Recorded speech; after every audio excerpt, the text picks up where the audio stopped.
Raju add হচ্ছে, add করতে থাকো এখনো কিছুক্ষণ। সবগুলো স্টেজকে ক্লিয়ার করবো এবং সেটা হতে পারলে আই হোপ যে আগামী বছর এরকম সময় আমি দেখবো যে আমি চাকুরিজীবীদের সঙ্গে কথা বলছি, নো লঙ্গার অ্যাসপিরেন্টস। ওকে, যদিও তারপরে তোমরা সাধারণত, এটা আমাদের সকলকে গুড ইভিনিং, আমাদের মোটামুটি যে চাকরির যে বিভিন্ন স্টেপস গুলো রয়েছে, এই চাকরিটা তোমাদের বেসিক্যালি ফার্স্ট স্টেপিং স্টোন হবে, বাট মাইলস টু গো, সেটাই তারপরে। এবং গুড ইভিনিং সকলকেই, গুড ইভিনিং।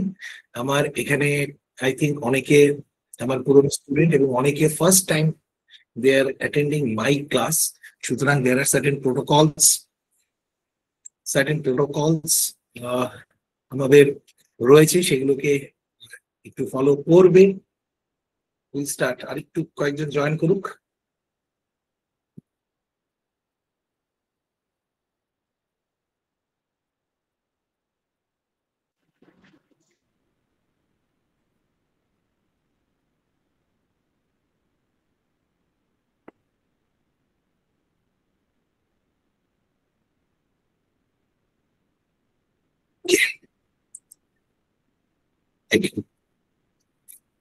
এবং অবশ্যই আজকে ভাইফোঁটা, এবং সেই ভাইফোঁটার ভ্রাতৃ দ্বিতীয়া, তার শুভেচ্ছা সকলকে। এবং আরেকটু অ্যাড হোক 175, আই হোপ 200 প্লাস তো হবেই ন্যাচারালি। বাট এখন অনেকে জয়েন করছে রাজু, একটু তাড়াতাড়ি সকলকে জয়েন করা। হ্যাঁ স্যার। হ্যাঁ, সো এই যে ব্যাচটাতে তোমরা আছো, বেসিক্যালি যদি আমি চাইতাম, এবং যেহেতু আমি ব্যাচটাকে কন্ট্রোল করব, আমি চাইলে এই ব্যাচটাতে মোর দ্যান 1000 স্টুডেন্টসকে রাখতে পারতাম। ঠিক আছে, মোর দ্যান থাউজেন্ডস রাদার, সেটা হতে পারত। তাতে যে সমস্যাটা হতো যে তোমাদেরকে আমি ইন্ডিভিজুয়ালি তোমাদের লেখা সেগুলোকে চেক করা, তোমাদেরকে তৈরি করা, সেই জিনিসটা হতো না। অন্তত মানে শয়ে শয়ে শয়ে শয়ে ম্যাডাম তোমাদের মেসেজ মানে ইয়েতে কি বলে ফোনে না করতে বাধ্য হয়েছে। ঠিক আছে, এবং অনেকে বেসিক্যালি রেকর্ডিং গ্রুপে যুক্ত হয়েছে। আমরা গত আই থিঙ্ক শনিবার দিন অ্যাডমিশন ক্লোজ করার পরে এখনো অব্দি সিরিয়াসলি থাউজেন্ডস, এবং অনেকে আমাকে ফেসবুকে পর্যন্ত মেসেজ করছে যে স্যার কোনোভাবে জয়েন হব। হচ্ছে আর কি যে অধ্যয়নে ক্লার্কশিপে আমার কাছে ক্লাস করবার জন্য যে যার পরিচিত সমস্ত কিছু লিঙ্ক কাজে লাগাচ্ছে, যে যদি একবার এন্ট্রি পাই। পরে শনিবারের পরে যে কয়েকটা কিছু অ্যাডমিশন তোমরা দেখবে যে গ্রুপে অ্যাড হয়েছে, তারা বেসিক্যালি কোনো ব্যাকডোর দিয়ে নয়, তাদের মধ্যে অনেকে আমাদের এক্সিস্টিং স্টুডেন্ট, এবং তাদেরকে কিছু প্রেফারেন্স তো দিতেই হয়েছে কয়েকজন, এবং অনেকে তারা সিট আগের থেকে রিজার্ভ করে রেখেছিল। এমনও অনেক চালাক ছেলে আছে এখানে ক্লাসও দেখছে, তারা এমন চালাক রাত্রিবেলা না ঠিক 11:59 বোধহয় কিছু পাঠিয়ে বুক করে রেখেছে যে আমি ক্লাস শুরুর আগেই করছি, বাট বুক করে রাখি।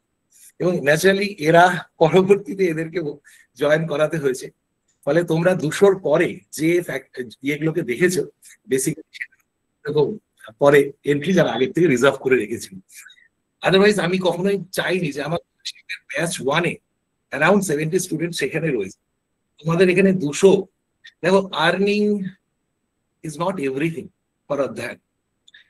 আজকে অধ্যয়ন চাইলে ক্লার্কশিপের মতন এরকম একটা ব্যাচ হাজার হাজার ছেলে মেয়েকে নিতে পারত, but we are built on some principles, some ethics. সেই জন্য কি করা হলো যে উই সেইড নো। আজকের ডেটে যখন সমস্ত ইনস্টিটিউট পুরো ঝুলি খুলে বসে আছে যে এসো এসো আমরা নেব, সেই জায়গাতে দাঁড়িয়ে ছেলে মেয়েদেরকে না কম, দ্যাট নিডেড কারেজ। এবং কি এর হাতছানি বা অর্থের প্রলোভনে প্রলুব্ধ না হয়ে যে সিদ্ধান্ত, আমার সিদ্ধান্ত, সেই সিদ্ধান্তটাতে অটুট থাকা, দ্যাট ইজ অধ্যয়ন। যারা যারা অধ্যয়নে নতুন ভর্তি হয়েছে, সেটাই অধ্যয়ন। আমার মনে আছে এর আগে মিসলেনিয়াস মেইনস এর সময় আমি বলেছিলাম যে 125-এর উপরে আমি অ্যাডমিশন কোনোভাবেই নেব না, আমাকে খাতা চেক করতে হবে। সেটা হয়তো 2-4টে এক্সট্রা হয়েছিল। মনে করে দেখো, তোমরা মিসলেনিয়াস মেইনস যারা করেছো সামথিং সেরকম কে নিয়ে আমরা করেছি। এবং সেটাই এর পরবর্তীতে WBCS এর যে ব্যাচ বাঘাযতীন, সেক্ষেত্রেও দেখবে একলব্য ব্যাচেও আমি বলেছিলাম আমার যেটা ড্রিম ব্যাচ, সেই একলব্যতেও 200 হয়ে গেছে, আর নয়, আর নয়। ঠিক আছে, এবার আমার কোনো খুব সিনিয়র স্যার কেউ রিকমেন্ড করলো, তখন একটা এরকম একটা দুটো কেস হয়ে থাকে, তাছাড়া কোনোভাবেই আর কোনো পসিবল নয়। সুতরাং দিস ইজ সাবধান for you in a nutshell, যারা নতুন জয়েন করেছো তাদেরকে, এবং তার তোমাদের মধ্যে অনেকে আছে, জাস্ট একটু শুরুতে কথা বলবো কয়েকটা, তারপরে উইল স্টার্ট দ্য ক্লাস, যে we are in safe hands, একদম একদম একদম you are in safe hands. এবং যে ক্রেজটাকে লক্ষ্য করলাম বেসিক্যালি, যে ক্রেজটা সেটা সোশ্যাল মিডিয়া বলো বা ইয়ে, এবং সেটা দেখতে খুব ভালো লাগে যে এত লোকে পাগল, হ্যাঁ আমার কাছে করবার জন্য এত লোকে পাগল।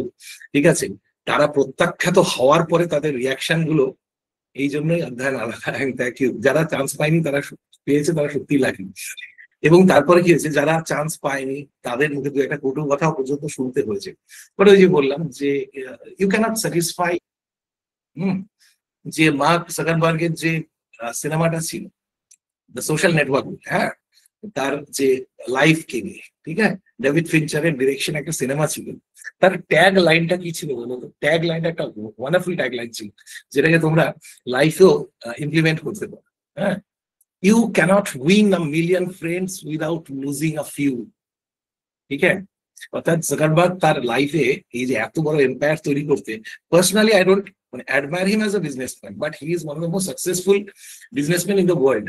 তার he had to lose very close friends তাদেরকে to win a million friends. তখন মিলিয়ন কনসেপ্ট অনেক বড় ছিল, এখন তো বিলিয়নে চলে গেছে। ঠিক আছে, that actually is one of the things যে you cannot win a million friends without losing a few. ঠিক আছে, it's a life lesson for everyone, I guess.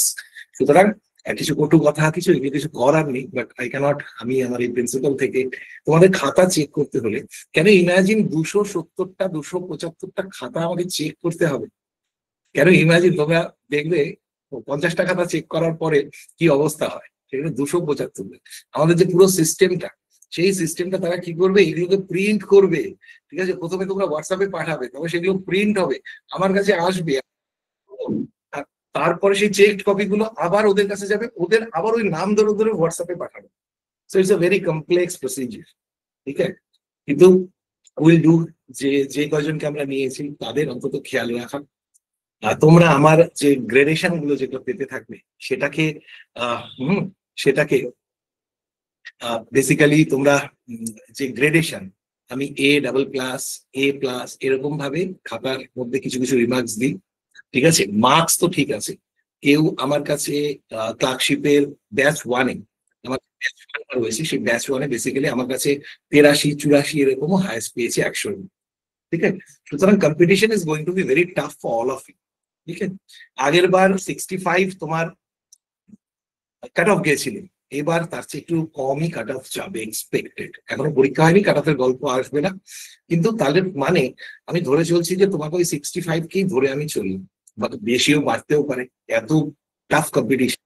তাহলে বেসিক্যালি তোমাকে শুরুর থেকে কাট অফের কথাটাকে ভুলে যেতে হবে, উৎকর্ষতার কথাকে ভাবতে লাগবে। And secondly, the most important thing for clerkship, most important thing for clerkship is what? যে it's not the test of your writing skill, কিন্তু ইহা নয়, কি অল্প সময়ে পরীক্ষাটাকে শেষ করার এটা পরীক্ষা। অর্থাৎ তুমি 5টা উত্তর লিখলে, বাট তোমার চান্স কমে যেতে পারে যে মোটামুটি সাধারণ 6টা উত্তর লিখেছে। এই পরীক্ষাটা হচ্ছে এটা।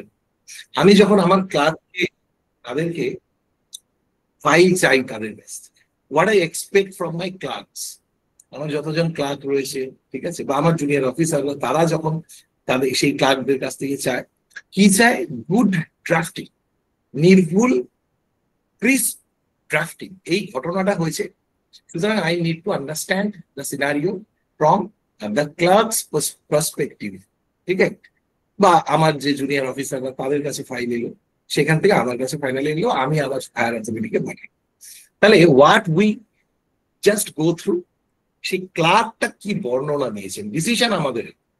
তার মানে basically what is expected from a clerk কি, যে তুমি ঘটনার ক্রিস্প এবং নিখুঁত বিবরণ দেবে। পরীক্ষাটা বেসিক্যালি তাই। আমি সবসময় বলি যে পশ্চিমবঙ্গে যদি একটি কোনো পরীক্ষা তার জব প্রোফাইলের সঙ্গে একদম scientifically matched, this is clerkship main. অন্যান্য পরীক্ষাগুলো জব প্রোফাইলের সঙ্গে কিচ্ছু ম্যাচ করে, ঠিক আছে? ক্লার্কশিপ মেইন পরীক্ষাটা ক্লার্ক হবে, তার বেসিক ইতিহাসের নলেজ, বেসিক পলিটির নলেজ, এগুলো মেনে দিয়ে কি হবে? ক্লার্ক এত নলেজ নিয়ে কি করবে? তাকে তো ভালোভাবে লিখতে লাগবে, দ্যাট ইজ হিজ টাস্ক। তাহলে অন্য পরীক্ষাগুলোতে দেখবে অঙ্ক এই সব দেয়া। WBCS is the most unscientific syllabus, কিন্তু ক্লার্কশিপের মেইনটাকে দেখো, only Bengali and English. What is expected from a clerk, that is এই পরীক্ষার মধ্যে সেটাকেই ফাইনালি রিফ্লেক্টেড হচ্ছে। তাহলে this is all about the test. তোমরা জানো যে 6টা প্রশ্নকে 60 মিনিটে কভার, অর্থাৎ বাংলা ইংরেজি এই দুটোতে একটা প্রতিবেদন, একটা বঙ্গানুবাদ, একটা প্রেস। যারা আমার ক্লাস এর আগে করেছো দে নো ভেরি ওয়েল যে তোমরা এতদিন পর্যন্ত যে ভাবে বঙ্গানুবাদকে বা প্রেসিকে করে এসছো, তার খোল নলচে সম্পূর্ণ আমার হাতে এসে বদলে যায়। বেসিক্যালি বহু জনের সাউন্ড হচ্ছে, পুরো শক্তি সাউন্ড আছে মিউট। তাহলে বেসিক্যালি আমার ক্লাস যখন করবে তোমরা বুঝবে যে কতগুলো জিনিস তোমরা ভুল জানো। এবং বেসিক্যালি আমি I do not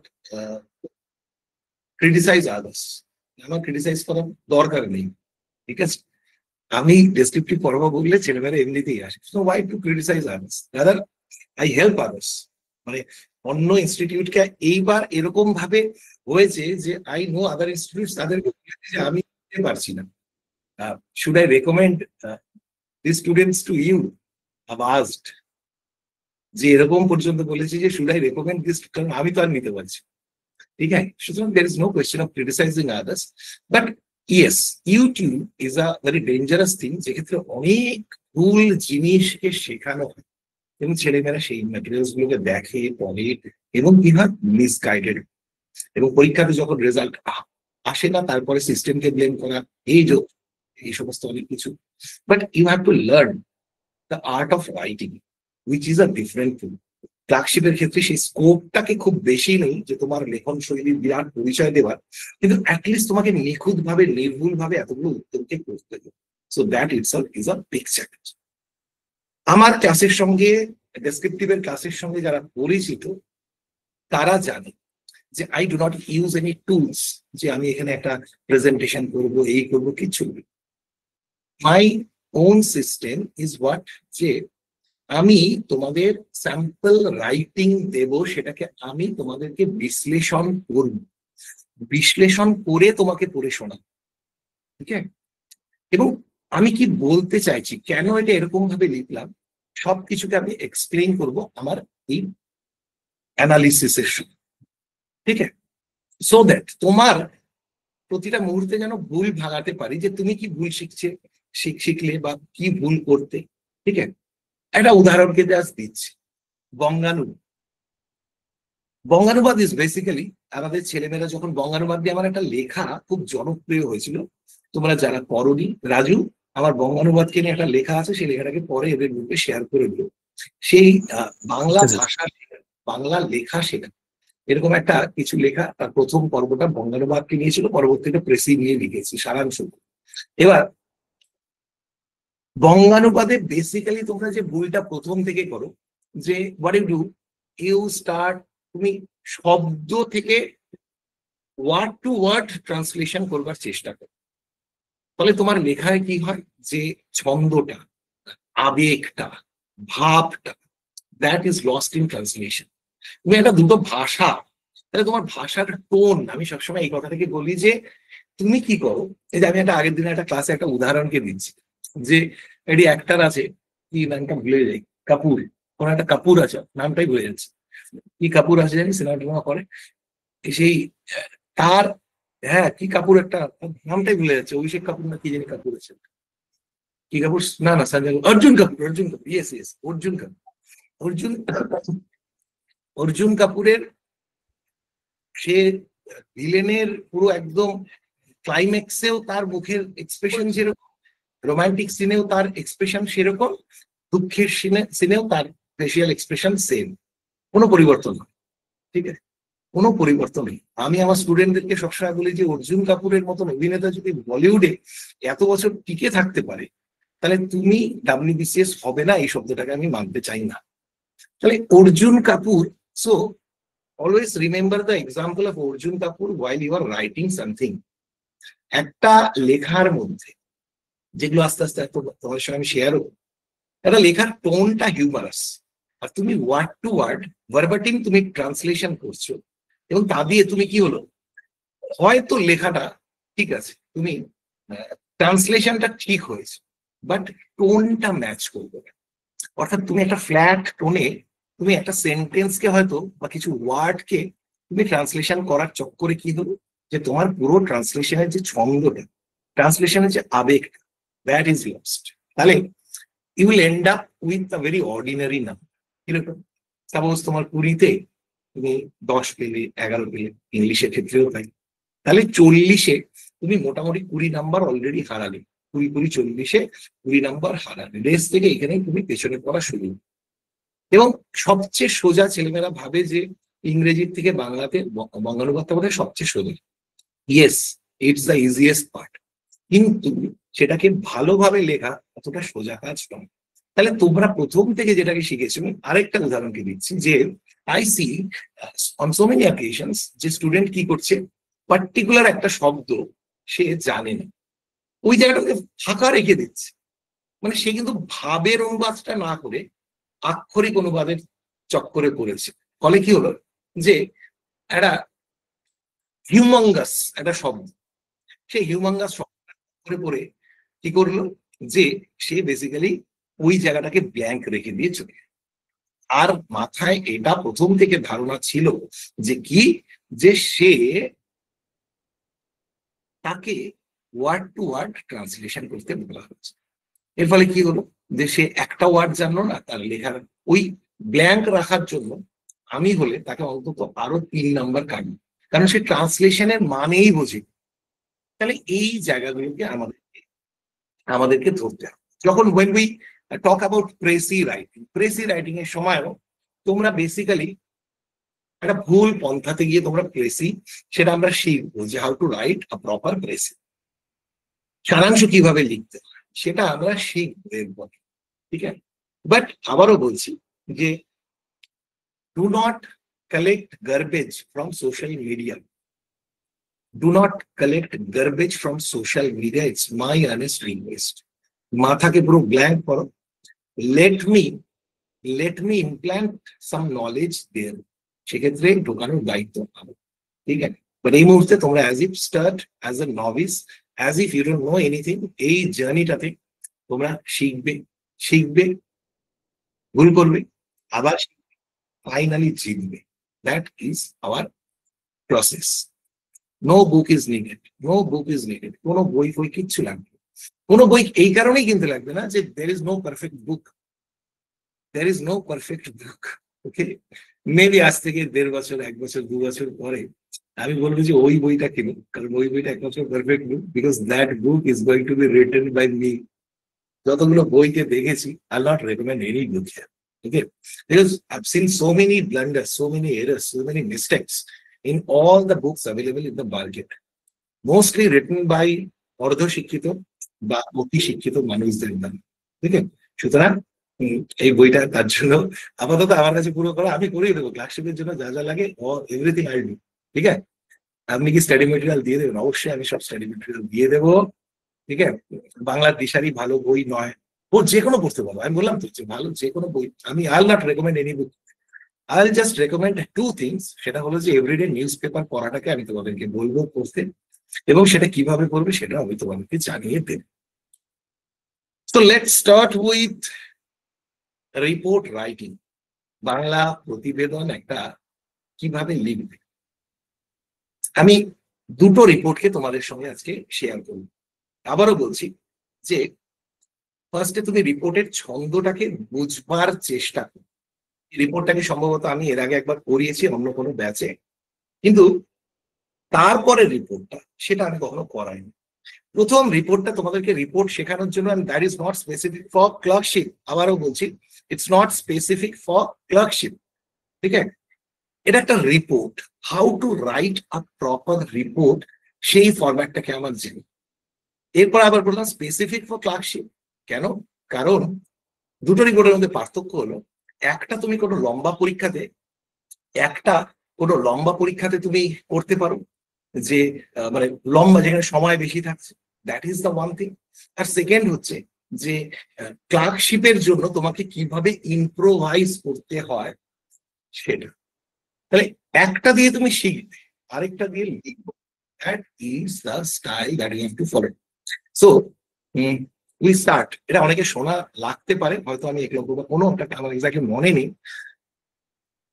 Eklavya batch is my basically dream batch, okay, that is my dream batch. এবং যেটা আমি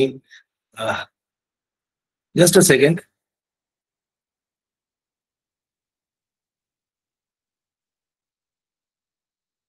আমাকে একটা মিনিট তোমরা একটু দাও।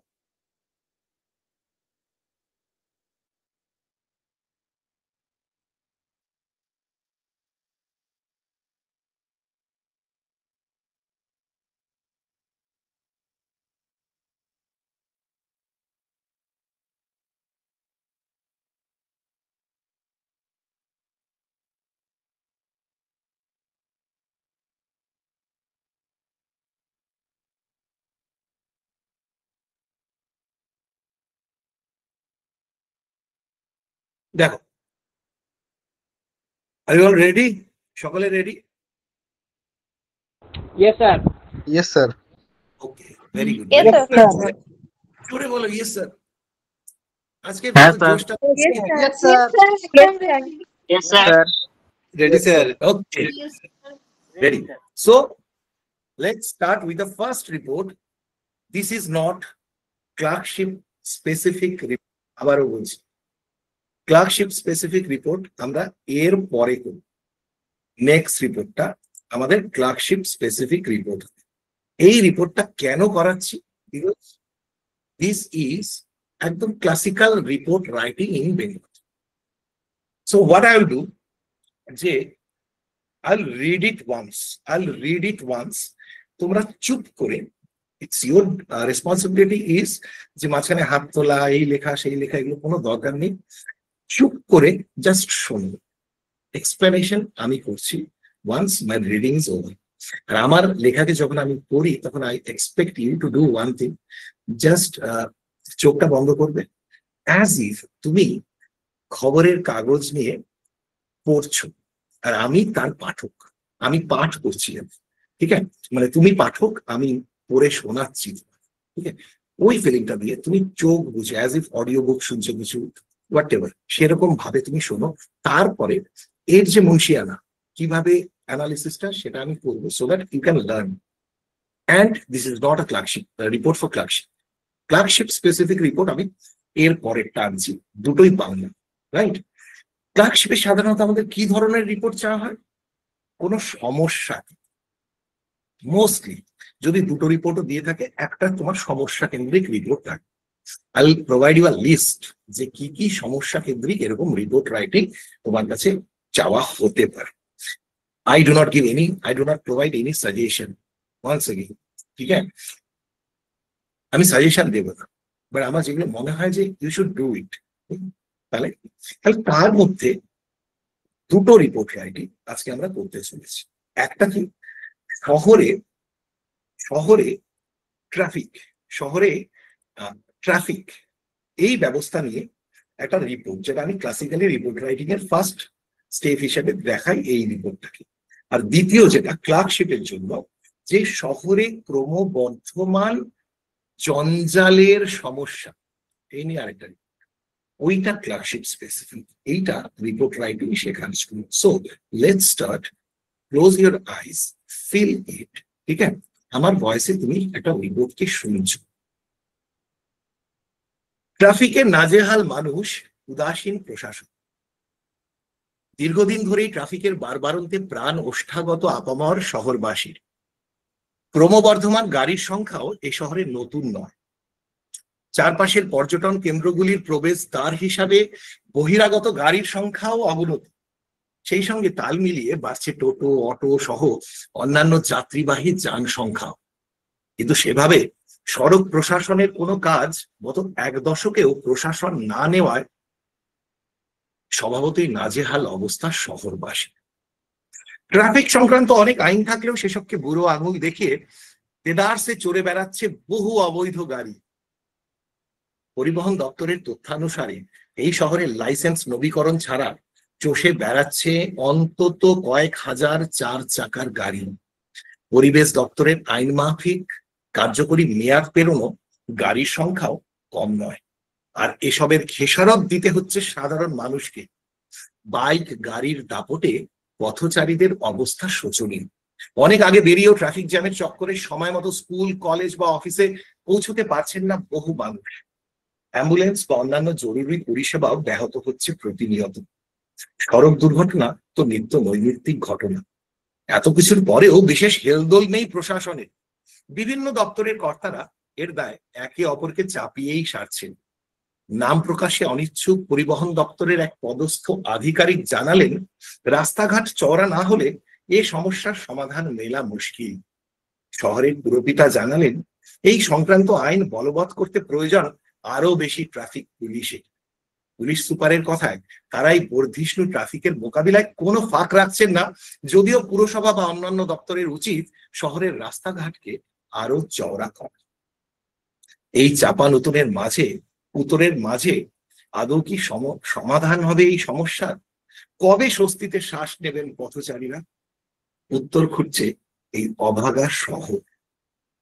So that is the report that I have shared here with you. This is basically a standard reporting format. Now let's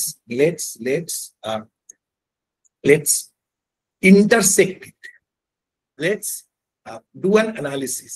যে প্রথম কথা, কঠিন শব্দ ব্যবহারের প্রতি তোমার যে থ্যাংক ইউ সো মাচ, মনে হলো পেপার খুললাম, একটু পেপার শুনলাম।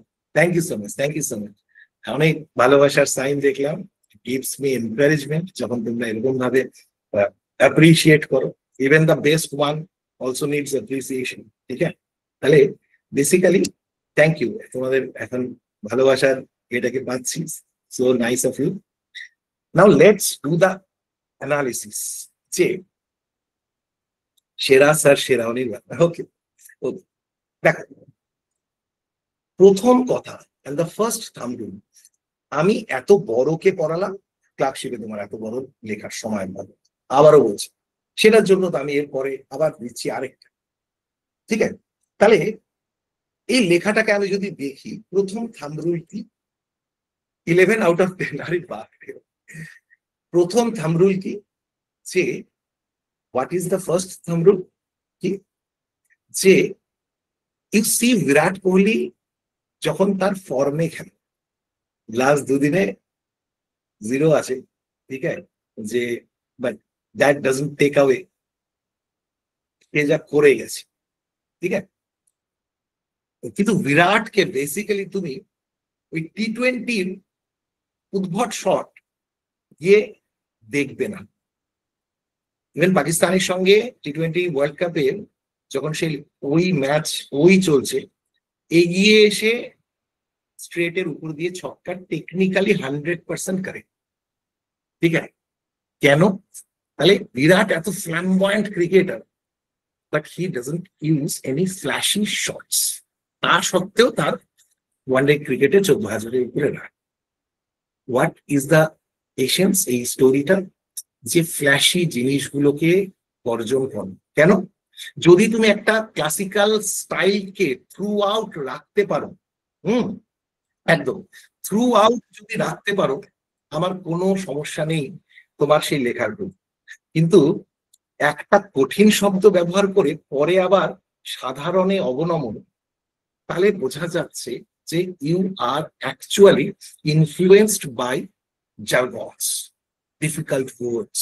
ঠিক আছে, তাহলে একটা নিউজ পেপার রিপোর্ট, আমি সবসময় বলি যে তুমি লড়ছো পরীক্ষার কাট অফের পেছনে, but I always advise my students to do what, তুমি লড়ো নিজেকে ইমপ্রেস করার জন্য। Write something so good that you are impressed. ভুলে যাও এই কাট অফ এগুলো, এই প্রিপারেশনের 2-2.5 মাস ভুলে যাও প্লিজ। প্রত্যেকটা লেখার পরে যেন নিজে বলতে পারো বাহ ব্যাপক লিখেছি, আমি স্যারের মতন লিখিনি, আমার মতন লিখেছি। এইটা হচ্ছে once you are impressed with your writing, your teacher is going to be impressed by your writing.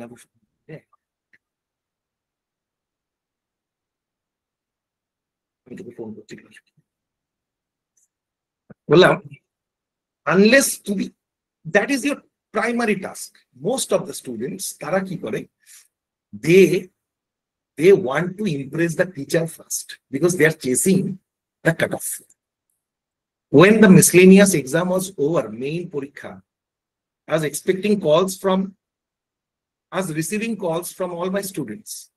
One of the guys, আমি এখন নাম বলবো না, সে হয়তো বুঝতে পারছে, আমি তাকে বলে দিয়েছিলাম যে এখন মানে আমি তোমার নামটাকে খুব উপরের দিকে দেখতে পাচ্ছি। One of the guys, he was so exuberant while calling me. গলা দিয়ে উপচে পড়ছি, আমি স্যার স্যাটিসফাইড।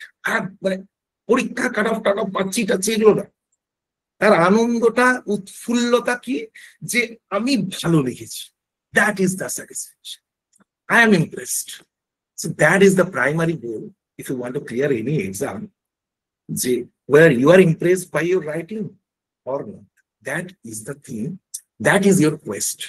তারপরে তোমার পরীক্ষক ইমপ্রেসড।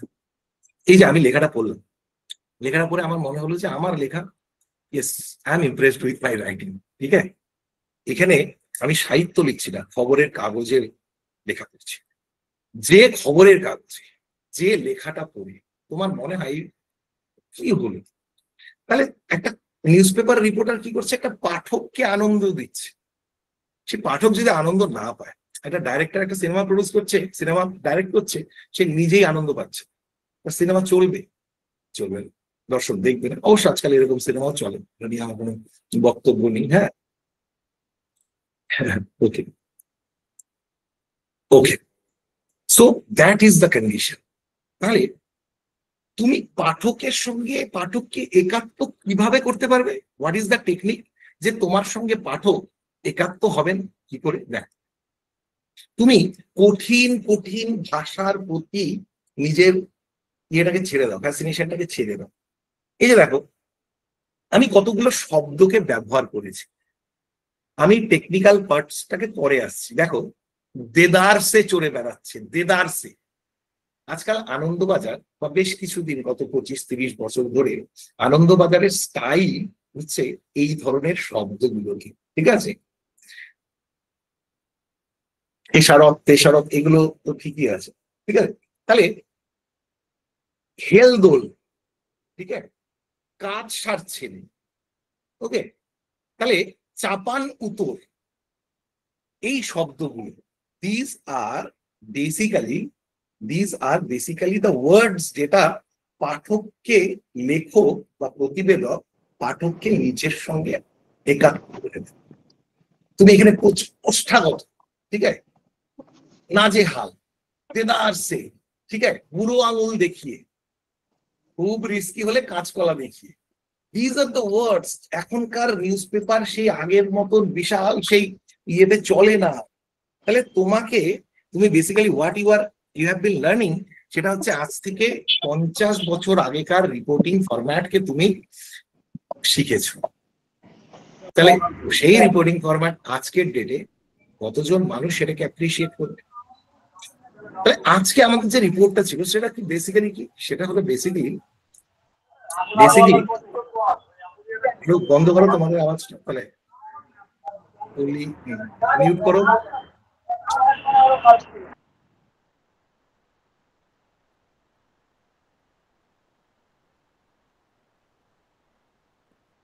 ওকে, একটু তোমরা দেখো, বাকিরা রাজু বাকি যে হোস্ট আছো একটু মনিটর করো।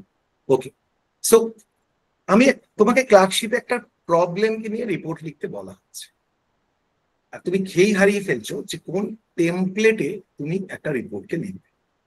তাহলে আমি সবসময় যেটাকে বলি যে the first sentence that should always give a birds eye view, যে তোমার রিপোর্টে কি আসতে চলেছে। That is the first thumb rule. ওই হেজিয়ে পেজিয়ে ইনিয়ে বিনিয়ে আস্তে আস্তে তোমাকে বলে দিচ্ছি, তোমাকে বলে দিচ্ছি। Excellent.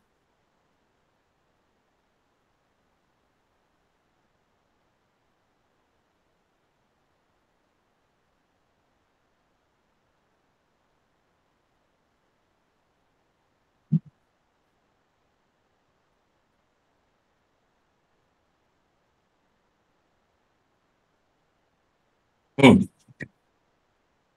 তোমাকে বেসিক্যালি কি যে তুমি তোমার অডিয়েন্সকে বা তোমার পাঠককে, তোমার রিডার্সকে তুমি প্রথম সেন্টেন্সটা থেকে হুক করে নিচ্ছ আসল সমস্যাটাতে কি।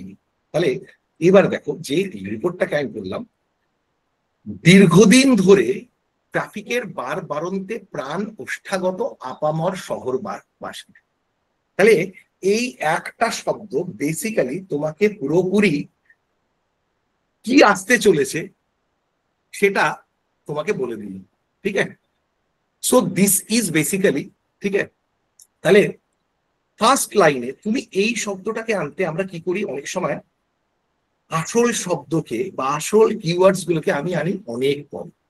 ততক্ষণে তোমার খাতা দেখা কমপ্লিট হয়ে গেছে।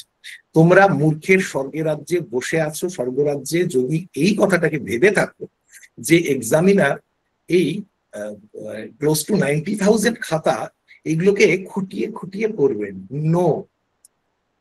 মেইন পরীক্ষার খাতা দেখা হয় ছাঁটাই করবার জন্য, ঠিক আছে। তোমাদের সামনে যদি সুযোগ থাকতো, আমি 5টা খাতা মানে একটা দিন লাইভ ক্লাসে আমি কি করব, কিরকম করে খাতা চেকিং হয় সেইটা আমি তোমাদেরকে দেখাবো। And you'll be surprised.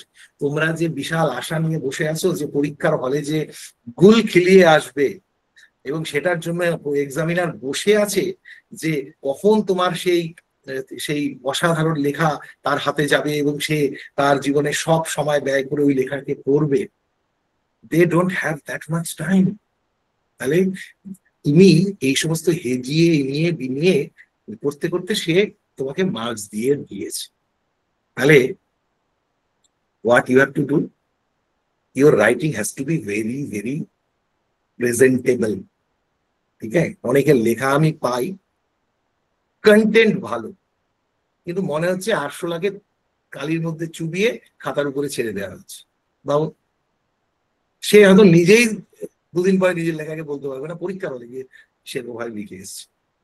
তাহলে বেসিক্যালি তুমি আজকের থেকে করো, তোমার হাতের লেখা খারাপ হতে পারে, হাতের লেখা সকলের যে ভালো বা সেটাকে এই ম্যাজিক্যালি 2 মাসে চেঞ্জ করবে সেটাও এক্সপেক্টেড নয়, বাট পরিষ্কার পরিচ্ছন্ন হতে হবে। অ্যাটলিস্ট এক্সামিনারকে তো বুঝতে হবে যে তুমি কি কন্টেন্টটা দিচ্ছ। তাহলে দিস ইজ দ্য মানে ফার্স্ট ক্রাইটেরিয়া, তোমার লেখাটাকে কতটা প্রেজেন্টেবল। কন্টেন্টটা পরে একটা, আমি যখন খাতা দেখি আমার কাছে লটে লটে খাতা থাকলে সিরিয়াসলি বলছি আমি যে ভালো প্রেজেন্টেবল খাতাকে আমি আগে সাইট করি, কন্টেন্ট না দেখি। আবারও বলছি, কন্টেন্ট না দেখে আগে সরাই। এরপরে বাকি খাতাগুলোকে আমি একবার জাস্ট গো থ্রু করি এই প্রসেসটাকে। আমি বলছি 100টা খাতার ভিত্তিতে এই পুরো প্রসেসটা it takes around 10 minutes to segregate. Presentation দারুণ, এরকম কপিগুলোকে আগের থেকে আলাদা করে রাখছে, ঠিক আছে। এরপরে বাকি যে 90টা খাতা, 10টা খাতা দারুণ প্রেজেন্টেশন আমি আলাদা করে সরিয়ে নিচ্ছি। বাকি 90টা খাতাকে I just go through, do not give any marks. ওই শুরুর সেন্টেন্সে চোখ বুলাই, ঠিক আছে। জাস্ট চোখ বুলে কয়েকটা কিওয়ার্ডকে খুঁজি, লেন্সে যদি সেটা পড়ে যায় সঙ্গে সঙ্গে তাকে আলাদা, ঠিক আছে। এইবার এই যে ভালো কপিগুলো আলাদা হলো, সেই কপিগুলোকে চেক করা হয় ভালোভাবে, ঠিকঠাক প্রেজেন্টেবল কোনো ইয়ে নয়, করে তারপরে বাকিগুলোকে চেক। মার্কস দেওয়া হয়। এক্সামিনারের যে খাতাকে বা যে খাতাগুলোকে সবচেয়ে ভালো লেগেছে সেগুলোকে একদম আলাদা করে তাদের মার্কস দেওয়া হয়। অনেক সময় আমিও এরকম কনফিউজ থাকি, একে দেবো না তাকে দেবো হাইস্ট। তখন ভাবি যে আলটিমেটলি তাহলে দুজনেই, দুজনকেই 85 দিই। এরকম হয়েছে মিসলেনিয়াসে আমার কাছে 40, মিসলেনিয়াসের নাম্বার তো অন্য থাকতো থাকতো কত করে থাকতো এখন ভুলে গেছি, মনে পড়ছে না এক্স্যাক্টলি। আমি 95% পর্যন্ত মার্কস দিয়েছি descriptive writing A, because exceptional ছিল। আবার এরকম হয়েছে 40-এর 5 পেজ 3 পেজ এরকম আমার কাছে করেছে। তাহলে এটা করা হয় কি, এই সেগ্রিগেশনটা শুরু হচ্ছে। তাহলে ইওর ফার্স্ট কাজ কি, ওই লটটার মধ্যে নিজেকে আনা। তার জন্য প্রেজেন্টেবিলিটি, এক্সাক্ট যেটা আমি বললাম যে অ্যাপ্রোপ্রিয়েট কিওয়ার্ডস কে যেটা এক্সামিনার খুঁজছে সেটাকে যেন প্রেজেন্ট থাকে তোমার লেখাতে, and your writing has to be very presentable. এরপরে বাকি খাতাগুলোকে চেক করতে করতে, once I see the first answer I know what lies ahead. যে প্রথম আনসার বাজে লেখে তার কামব্যাক করা এই পরীক্ষাতে সম্ভব নয়, কারণ প্রত্যেকে তার সেরাটা কিন্তু প্রথম উত্তরে দিচ্ছে। তাহলে সে প্রথম আনসারে যদি ইমপ্রেস করতে পারলো তো ভালো, তারপরের খাতা মার্কস গুলো তাকে ভালো দেয়। বাট প্রথমেই তুমি, কারণ দেখো এই ক্ষেত্রে কিন্তু ছাঁটাইটা সবচেয়ে বড় কথা, সিলেকশন নয়। এত হাজার হাজার হাজার হাজার আছে, তাহলে কত রকম ভাবে চাকরি হচ্ছে। তোমার ফার্স্ট আনসার বাজে, পরের গুলোতে লাস্ট 6 নাম্বার অব্দি হয়তোবা এক্সামিনার যাবে না। কারণ যে প্রথম আনসারটা, লজিক্যালি ভাবো তো, যে প্রথম আনসারটাতেই ঝুলিয়ে দেয়, সে গিয়ে ওই 53-54 মিনিটে যে 1 ঘন্টার পরীক্ষাতে যে উত্তরটা লিখছে সেটাতে তার কোয়ালিটিকে কিভাবে আর ফিরে পাবে, সম্ভব। সুতরাং সেকেন্ড থাম্ব রুল, নিজের সেরাটাকে ওই ফার্স্ট উত্তরে দাও। সেরাটাকে ফার্স্ট উত্তরটায়, তোমাকে তো ওই জায়গাতে আসতে লাগবে। সেগ্রিগেটেড খাতা, বালুরঘাটে আমার মনে আছে, বালুরঘাটে থাকার সময় আমি 200 জনের ডেসক্রিপটিভ একটা এসে নিয়েছিলাম, ঠিক আছে? তাতে আমার খাতা চেক করতে, ইউ উইল নট বিলিভ, 200টা এসে 45 to 50 মিনিটস লেগেছে। একটাই প্রশ্ন ছিল, কেন? ওই যে বললাম কাগের ঠ্যাং বগের ঠ্যাং দেখার মতন আমাদের ইয়ে আছে, এক্সপিরিয়েন্স আছে। হার্ডলি 1 আওয়ার লেগেছে। এক্সপিরিয়েন্স চোখে ধরা পড়ে যায় যে কি আছে।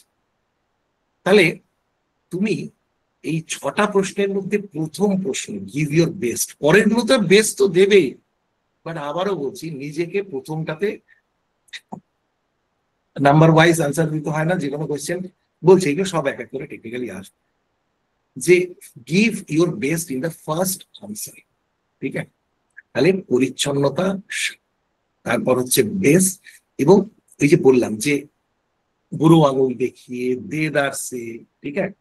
আজকাল খুললাম এই শব্দগুলো ইউজ করছে, দেখবে খবরের কাগজ যারা রেগুলার পড়ো, ঠিক আছে? তাহলে কি সাবলীলতা, অনেক সময় অনেক ইংরেজি শব্দ ব্যবহার করছে। গার্বেজের ডিসপোজাল নিয়ে তুমি দেখবে সলিড ওয়েস্ট ম্যানেজমেন্ট একদম পরিষ্কার রিপোর্টের মধ্যে, বাংলা রিপোর্টে আনন্দবাজারে থাকছে। তাহলে তোমার যে এই যে ছুটমার্ক, তোমার যে এই যে কনজারভেটিভ অ্যাপ্রোচ, না আমাকে বাংলা একদম সেই কঠিন বাংলাকেই ব্যবহার করতে হবে, it's not required. Solid waste management তুমি চাইলেই করতে, যদিও আমি আজকে অন্য শব্দকে দিয়েছি এরপরে, বাট এই ধরনের শব্দকে তুমি করলেই চাইলেই করতে, ঠিক আছে? লেখাকে সাবলীল হতে, লেখার ফ্লোটাকে, লেখার সময় আমার 4-5টা কাটাকুটি হয়ে যায়, এগুলো সব একটু আমাকে বলতে দাও এখন প্লিজ, এরকম বলবো না, ঠিক আছে? একটু বলতে দাও যে জায়গায় ভুলগুলো তোমরা করো, এগুলো আমরা দেখতে দেখতে অভ্যস্ত, ঠিক আছে? দেখো এইরকম চাকরি পাওয়ার সুযোগ আমি জানি না ভবিষ্যতে আবার কবে আসবে। ডু নট লেট ইট গো।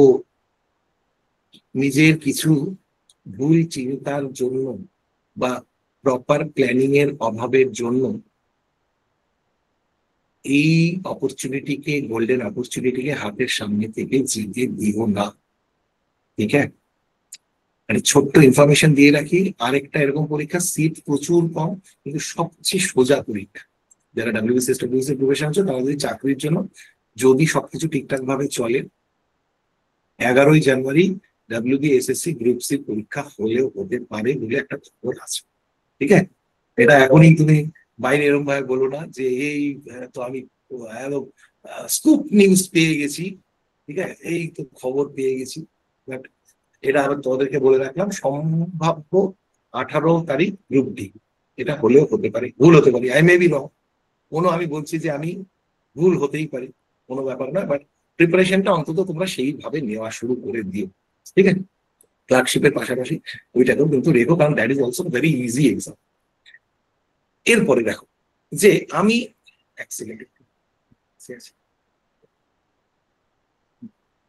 হ্যাঁ,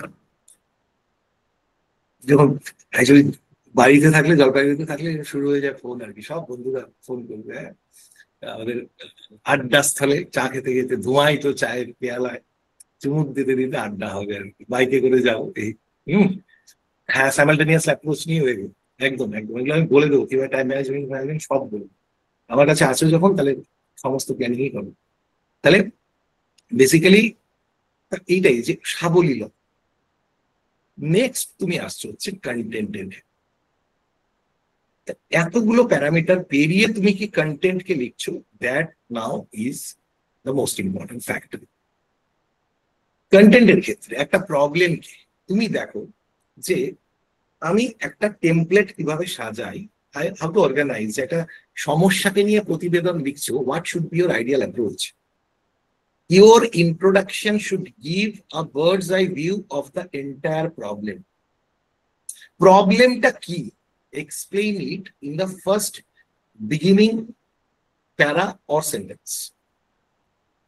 তারপরে এই প্রবলেমের তাহলে কিটা সবার আগে, এই প্রবলেমটা কেন, it comes next, অর্থাৎ what are the causes of this problem, এর ফলে কি হচ্ছে, অর্থাৎ what are the solutions of that problem, তার মানে হোয়াট আর দ্য কি বলবো এফেক্টস।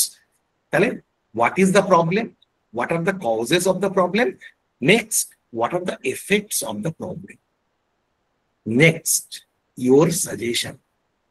বা তুমি যদি একটা কি বলবো, একটা তুমি রিপোর্টিং করেছো, বেসিক্যালি জার্নালিজম করেছো, তাহলে কি কোনো কারো কোর্টকে দিতে পারো।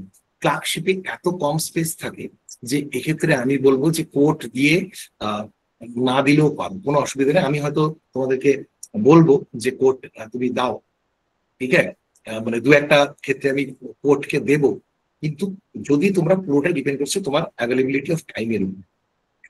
এবং লাস্টে মাই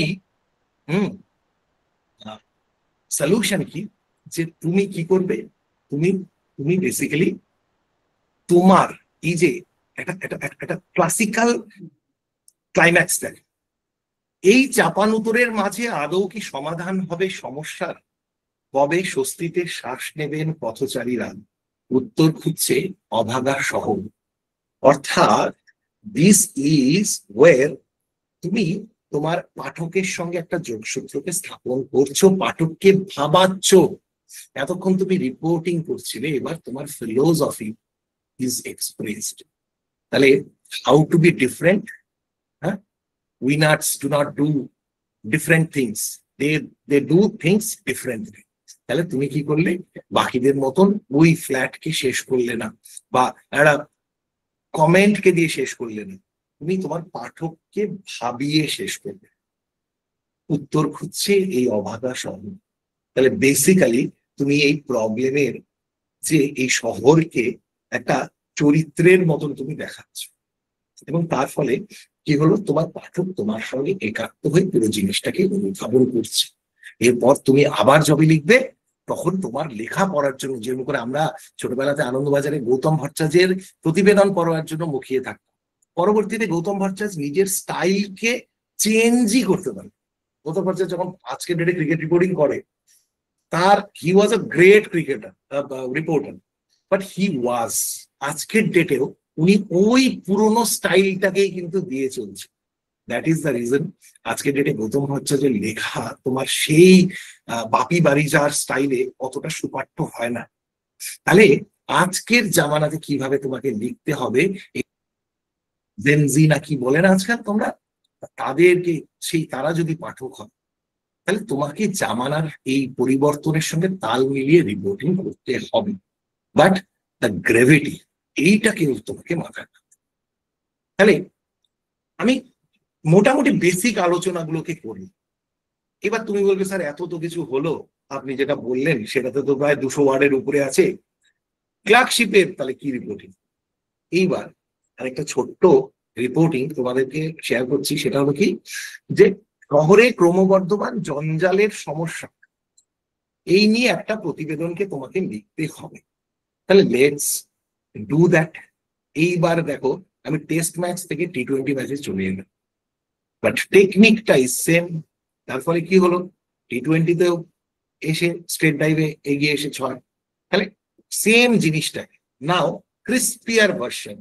ঠিক আছে, লেটস রিড দ্য সেকেন্ড যে আমাদের ইস্যুটা রয়েছে সেটা। ঠিক আছে, শহরে ক্রমবর্ধমান আবর্জনার বিষয়ে একটা তোমাকে প্রতিবেদন লিখতে বলা হয়েছে। ঠিক আছে, এই অবস্থায় অল্প সময়ের মধ্যে, this is one of the most important, একদম লাল মার্ক দিয়ে রাখো যে আমার যে তোমাদেরকে স্যাম্পল পাঠাবো তার মধ্যে সবচেয়ে ইম্পর্টেন্ট এর মধ্যে এইটা পড়ছে।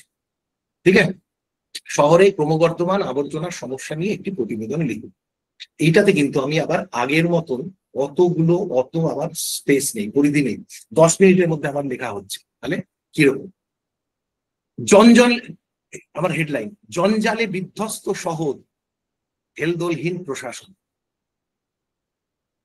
ক খ গ, October 23 staff report.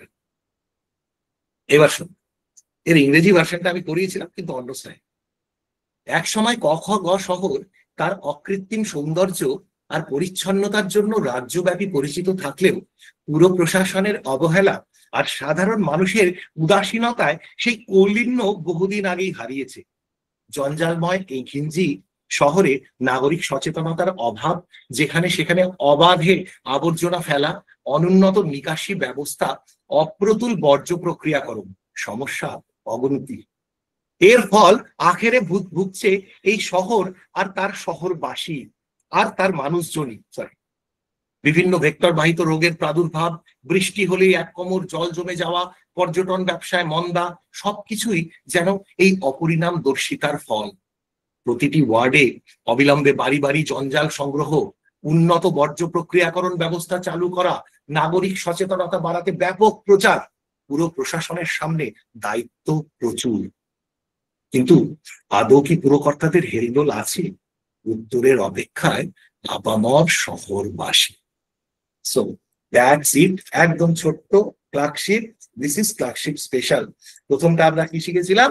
Report writing. And নাও 10 মিনিটের মধ্যে তোমার যখন লিখতে হবে, এক্স্যাক্টলি কতটা তোমার পরিধি থাকছে, কতটার বাইরে তুমি বেরোতে পারবে না। বাট ওই যে বললাম আমার টেকনিক আছে। দেখো আমি শুরুতে বলেছি কি এই সমস্যাটা, তারপরে বলছি কি তার কারণগুলো কি কি, তারপরে বলছি কি তার এফেক্টস গুলো কি কি, তারপরে বলছি তার রেমেডি গুলো কি কি, এন্ড করছি উত্তরের অপেক্ষায় আছে আপামর শহরবাসী। অর্থাৎ একটা ফিলোসফিক্যাল টাচকে আমি আমার লেখার মধ্যে ছোট্ট করে ছেড়ে গেলাম। তাহলে এক্স্যাক্টলি দ্যাট ইজ দ্য, তোমরা পেপার যত নিউজ পেপার প্রতিবেদন লেখা, সপ্তর্ষি স্যারের একটা ক্লাস করে বা ইউটিউবে 10টা ভিডিও দেখে কোনো দিন ন্যাচারাল হবে না আনলেস তুমি নিজে পেপারকে পড়ো। সো আই উইল রিকোয়েস্ট আজ থেকে অল মাই স্টুডেন্টস, তোমরা সকলে 30 মিনিট 1 ঘন্টা শুধুমাত্র রিপোর্ট রাইটিং এর জন্য পেপার পড়ো। ঠিক আছে, বাংলায় আনন্দবাজার, ইংরেজিতে টেলিগ্রাফ, ইন্ডিয়ান এক্সপ্রেস পড়তে পারো। ইন্ডিয়ান এক্সপ্রেসটাকে আমি বলবো যে আরেকটু ধরো ডিফিকাল্ট কিছুর জন্য, তখন আমি ইন্ডিয়ান এক্সপ্রেস ইউপিএসসি বা এর জন্য, কিন্তু আনন্দবাজার এবং টেলিগ্রাফ, ঠিক আছে, এই দুটো স্ট্যান্ডার্ড নিউজ পেপার, তার রিপোর্ট গুলোকে পড়ো। আবারও বলছি বেশি সময় দেখো না, হ্যাঁ বেশি সময় তোমরা ইয়েতে যেও না, ঠিক আছে? তোমাদের তো এমন পড়তে গেলে টেলিগ্রাফ, ওখানে দেখলে রণবীর কাপুর এই বলেছে রামচরিত্রের জন্য কি কি করছে সে, তোমরা ওই রিপোর্ট রাইটিং বাদ দিয়ে ওইসব করতে চলে গেলে। হ্যাঁ ঠিক আছে, এই সময় পড়তে পারো, এই সময় ঠিক আছে, যা হয় পড়তে গেলে ওইটা বললে মালাইকা আরোরা কি বলেছে তা নিয়ে তোমরা সেটার মধ্যে চলো। তাহলে এই জন্য বলি যে এই 2 মাস এইগুলো সব বাদ দাও, ঠিক আছে? পুরো পড়াশুনো, ঠিক আছে? অনেক আনন্দ ফুর্তি করেছো, আমি কালী পুজোর সময় তোমাদের কোনো চাপ দিইনি, বলেছি কালী পুজো শেষ হবে আমার ছড়ি ঘোরানো শুরু হবে, আজ থেকে সেটা শুরু হয়ে গেল। হ্যাঁ, সেকশন গুলি জানি সৌভিক, আমি সকলের সমস্যা, আমরা তো বয়সগুলোরে বাবা আমরা পেরিয়েছি রে ভাই, সব পেরিয়ে এসছি আমরা, শুধু আই নো যে কি কি হতে পারে। রিপোর্ট রাইটিংটা গৌণ হয়ে গেল, ওগুলো এন্টারটেইনমেন্ট সেকশন, স্পোর্টস সেকশন বেশি ইম্পর্টেন্ট হয়ে গেল, ঠিক আছে? এডিটোরিয়ালটা আমি আবারও বলছি, প্লিজ এই সময় এডিটোরিয়ালটা এখন আমি পড়তে বলছি না। রিপোর্ট, কালকে কলকাতাতে এই ঘটনা ঘটেছে তার রিপোর্ট কিভাবে হচ্ছে, আজকে হাওড়াতে এই ঘটনা ঘটেছে তার রিপোর্টিংটা কিভাবে হচ্ছে, এইটাকে তোমরা দেখা, এই প্যাটার্নটাকে জাস্ট ফলো করা শুরু করো। তারপরে এই যে আমি যে দুটো তোমাদেরকে স্যাম্পল দিলাম, এভাবে এই দুটোকে, একটা আমার দেওয়া, ঠিক আছে, আরেকটা তোমার খবরের কাগজে যেভাবে ভাবে, এই দুটোকে তোমরা করে তোমরা নিজেদের চিন্তা ভাবনাতে লেখার চেষ্টা শুরু করো।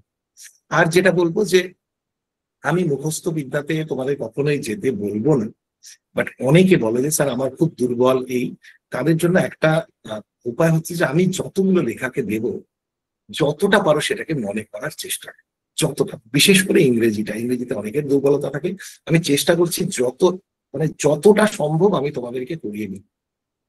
এই 2-2.5 মাসে I will give my best, কথা দিচ্ছি, আবারও বলছি, you are the chosen ones. শয়ে হাজারে ছেলে মেয়ে অধ্যয়নে পড়বার সুযোগ পায়নি, সেটা তোমরা পেয়েছো, এই সুযোগটাকে নষ্ট করো না। তোমরা দেখবে তোমাদের উপরে এরকম অত্যাচার হবে, রাত বিরেতে 2টোর সময় হঠাৎ একটা নোট ঢুকবে তোমার হোয়াটসঅ্যাপ গ্রুপে, ঠিক আছে? রাতে 8টার সময় হঠাৎ করে মেসেজ পাবে যে আমি 9টার থেকে ক্লাস নিচ্ছি। আমার কখনো কখনো মুড এমন হলো, রাত্রিবেলা বললাম কালকে কিন্তু সকালে ক্লাস নেবো, সকালে আমি সাধারণত নিই না, কিন্তু হতেই পারে আমি সকাল থেকে কালকে ফ্রি আছি, কালকে আমি দেখছি যে তাহলে ওদেরকে ক্লাস নেবে, এরকমও হতেই পারে। So get ready for all this surprises, because when I am committed, আমি আমার চেষ্টার কিন্তু কোনো ত্রুটি রাখবো না তোমাদেরকে চাকরি পাওয়ানোর জন্য, ঠিক আছে? অধ্যয়নের থেকে কতজন ক্লার্কশিপে পেল সেই দিয়ে অধ্যয়নের কোনো মার্কেটিং হবে না, বাট তোমরা যদি আমার কাছে পড়ে নিজেদের চাকরি পেয়ে মাটিটাকে, পায়ের নিচের মাটিটাকে শক্ত করতে পারি, তাহলে আমার যে শান্তিটা, তৃপ্তিটা, দ্যাট ইজ আনম্যাচেবল। আমি খাটবো এই জন্য, ঠিক আছে? অধ্যয়নের কোর্স বা ইয়েতে উইথ গডস গ্রেস এমন কোনোদিন আশা করি আসবে না যে ক্ষেত্রে ভর্তির জন্য মার্কেটিং কিছু করতে হবে। So we do not believe in that, ঠিক আছে? তাহলে I'll give my best, now you have to give your best. তোমরা পুরোপুরি নিজেকে আমার হাতে সঁপে দাও, আমি দেখছি তোমাদেরকে দিয়ে কতটা বসে মেজে তৈরি করা যায়। This is what I can say. আজকে অনেকটা প্রথম ক্লাস, খুব বেশি ভারী, খুব বেশি লম্বা আমি করছি না তোমাদের মধ্যে।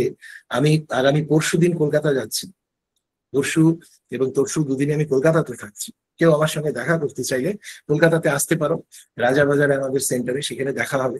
এবং সেখানে আমি WBCS গ্রুপে সেদিন যেমন শিলিগুড়িতে করেছি ইন্টারভিউ, সেই দিন আমি কলকাতাতে করবো, এবং তোমরা সেটা সামনে থেকে দেখতেও পারবে। প্রথম ইন্টারভিউটা আমি ওদেরকে অফলাইনে তোমাদের সামনে নিই, সো দ্যাট ওরা আরো বেশি চাপে থাকে। এক তো আমার চাপ, তার উপরে দর্শকের চাপ, ঠিক আছে? এবং সেই জিনিসটাকে তোমরা পরের দিন দেখতে পারো। পরশু আমি মোটামুটি আমার 9টা 9:15 সময় ফ্লাইট আছে, আশা করি 10:30টার মধ্যে, সেন্টারে 11টার মধ্যে আমি ঢুকে যাবো, ঠিক আছে? এটা হচ্ছে আমার ক্লাস 11টার থেকে শুরু করব, ঠিক আছে? আর এর মধ্যে আমি কলকাতা থেকে ফিরে আসছি সোমবার, তারপরে থেকে তোমাদের আমি সব রুটিন গুলো দিয়ে দেবো। আজকের এই ক্লাসটা করলে এরপরের থেকে আমি আমার সময় মতো আমি তোমাদেরকে আগের থেকে জানিয়ে এবং রুটিন তোমাদেরকে একটা পরিষ্কার দিয়ে দেবো, ঠিক আছে? তাহলে আজকে এটুকুই থাকলো। Thank you so much sir, ট্রেনে ফিরতে ফিরতে আজকে ক্লাসটা করে। Okay, Thank you, sir. Saturday Sunday 2 দিনই থাকছি, সকলে ভালো থাকো, take my love and my blessings. রাত্রি দ্বিতীয়াতে আমি তোমাদের চেয়ে অনেক বড়, ঠিক আছে, অনেকটাই বড়, বাট তোমাদের অনেকেই মানে আমার কাছে ভাই বোন এরকমই একটা স্নেহের জায়গা, ঠিক আছে, সন্তান সমূহ বলতে পারি। সেক্ষেত্রে আমার ভালোবাসা, আমার স্নেহ, সবকিছু তোমাদের সঙ্গে আছে। ভালো থাকো, থ্যাংক ইউ সো দেখা মাচ। করতে যাবো স্যার, আজকে এখানে সুন্দরবন শেষ থেকে করছি। স্যার। একদম একদম একদম একদম পরশুদিন চলে এসো, ঠিক আছে, চলো, ঠিক আছে। Love you, love you, love you. Thank you sir.